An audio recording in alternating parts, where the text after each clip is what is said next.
আবারও আয়ুষকে প্রাণে রক্ষা করলো কুসুম। হ্যাঁ বন্ধুরা, ভিডিওতে লাইক দিয়ে দেখতে থাকুন। যে মুহূর্তে কিনা জেল থেকে ইন্দ্রাণী গাঙ্গুলি কুসুমকে ছাড়ানো মাত্রই যখন কিনা ইন্দ্রাণী গাঙ্গুলিকে কুসুম বলতে থাকে যে দেবী মা, একটা কথা আপনাকে স্পষ্ট করে বলে দিচ্ছি, যে জুটি কিনা স্বয়ং ঈশ্বর বানিয়েছে, সেই জুটি ভাঙার দুঃসাহস আপনি কোনো মতে দেখাতে যাবেন না। এতে করে বারবার করে এরকম করে আপনাকে আমার কাছে হাত জোর করে অনুরোধ করতে হবে, আপনার ছেলের প্রাণ ভিক্ষে চাইতে হবে এবং নথি স্বীকার করতে হবে। আপনি আপনার প্রভাব খাটিয়ে অনেক তো চেষ্টা করেছিলেন আমাকে ছোটো সাহেবের কাছ থেকে দূর করে দেওয়ার, ছোটো সাহেবের জীবন থেকে চিরকালের জন্য কুসুম সরকার নামক এই মানুষটার নামটা মুছে দেওয়ার, কিন্তু কোনো কিছু করে তো আপনি কিছুই লাভ করতে পারলেন না, বরঞ্চ আপনাকে শেষমেশ আমার কাছে এসে হাত জোর করে অনুরোধ করে ছেলের প্রাণ ভিক্ষে করতে হচ্ছে। তাহলে নিশ্চয়ই আপনি বুঝতে পারছেন যে আমার এবং ছোটো সাহেবের জুটিটা স্বয়ং ঈশ্বর বানিয়েছে, এবং সেই ইচ্ছার বিরুদ্ধে যাওয়ার সাহস আপনি দেখালেও কোনো মতে কোনো কিছু করে উঠতে পারবেন না। ঠিক সেই সময় কথা বলা মাত্র ইন্দ্রাণী গাঙ্গুলি বলতে থাকে যে একবার শুধু আমার ছেলেটা সুস্থ হয়ে উঠুক, তার পরবর্তীতে দেখো তোমাকে কী করে আমি আমার ছেলের জীবন থেকে দূর দূর করে তাড়িয়ে দিই। কুসুম সরকার বড্ড বেশি বাড়বে রেখেছো তুমি, তোমার এই চ্যাটাং চ্যাটাং কথা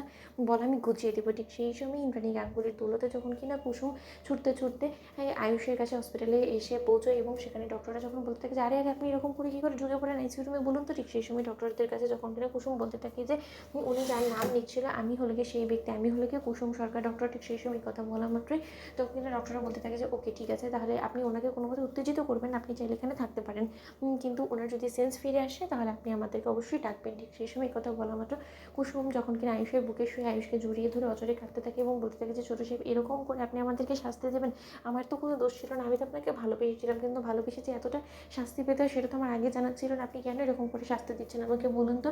যে মানুষটা কিনা কোনোদিন আমার হাত ছাড়বে না বলে আমাকে প্রতিশ্রুতি দিল, সেই সমস্ত প্রতিশ্রুতিকে আপনি তুচ্ছ করে দিয়ে আপনি যদি এরকম করে আমার দিক থেকে মুখ ফিরিয়ে নিয়ে আপনি পৃথিবী থেকে চলে যান, তাহলে কিন্তু আমিও এই পৃথিবী থেকে চলে যাব।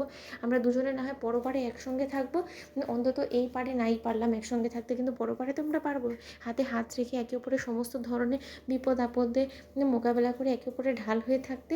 ছোটো সাহেব আপনি শুনতে পাচ্ছেন, ছোটো সাহেব আপনাকে আমার কথা জবাব দিতে হবে, নয়তো বা কিন্তু আমি এখান থেকে এক্ষুনি চলে যাব। ঠিক সেই মুহূর্তে কুসুমের চোখের জল আয়ুষের উপরে পড়া মাত্রই যখন কিনা আয়ুষ এক পর্যায়ে হাত নাড়াতে থাকে, এবং ঠিক সেই সময় আয়ুষের সেন্স ফিরে এসেছে বলে মনে করা মাত্রই কুসুম যখন কিনা বলতে লেগেছে ছোটো সাহেব আপনি শুনতে পাচ্ছেন, ছোটো সাহেব আমি আপনার কুসুম, আপনার কুসুম এসেছে আপনার কাছে ছোটো সাহেব।